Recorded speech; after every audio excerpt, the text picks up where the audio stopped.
ভারত পাকিস্তান বৈরিতা প্রসঙ্গ। পহেলগাম হামলা ইস্যুতে করণীয় নির্ধারণে সংসদের বিশেষ অধিবেশনের আহ্বান জানিয়েছেন ভারতীয় রাজ্যসভার বিরোধী দলনেতা মল্লিকার্জুন খার্গে। অন্যদিকে পাকিস্তানে বিরোধী দল পিটিআইও দাবি করেছে সর্বদলীয় বৈঠকে, তবে তার আগে মুক্তি দিতে হবে ইমরান খানকে। এর আগে পাকিস্তানের প্রতিরক্ষা মন্ত্রী খাজা মোহাম্মদ আসিফ হুঁশিয়ারি দিয়ে বলেন, সার্বভৌমত্বে আঘাত হানলে ভারতে পরমাণু হামলা চালানো হবে। ইশতিয়াক হোসেনের ডেস্ক রিপোর্ট।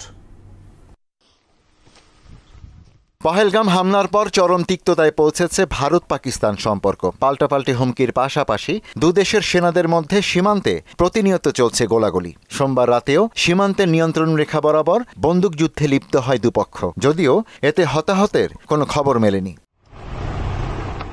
চরম উত্তেজনাকর পরিস্থিতির মধ্যেই উনুনে ঘি ঢালার মতো বক্তব্য দিয়েছেন পাকিস্তানের প্রতিরক্ষা মন্ত্রী খাজা মোহাম্মদ আসিফ। সোমবার রাজধানী ইসলামাবাদে রয়টার্সকে দেয়া এক সাক্ষাৎকারে তিনি ভারতকে সতর্ক করে দিয়ে বলেন, পাকিস্তানে সামরিক হামলা চালালে অস্তিত্ব ও সার্বভৌমত্ব রক্ষায় পারমাণবিক বোমা ব্যবহার করবে ইসলামাবাদ।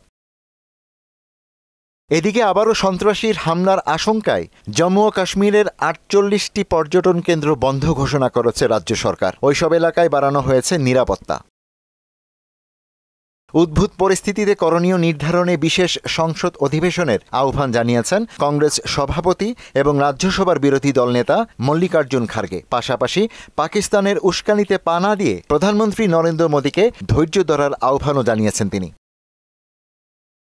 একই ইস্যুতে কারাবন্দী সাবেক প্রধানমন্ত্রী ইমরান খানকে মুক্তি দিয়ে সর্বদলীয় বৈঠকের আহ্বান জানিয়েছে পাকিস্তানের বিরোধী দল পিটিআই। মঙ্গলবার এক প্রতিবেদনে তথ্য জানিয়েছে পাকিস্তানি সংবাদ মাধ্যম দ্য ডন। ইশতিয়াক হোসেন, মোহনা ডিজিটাল।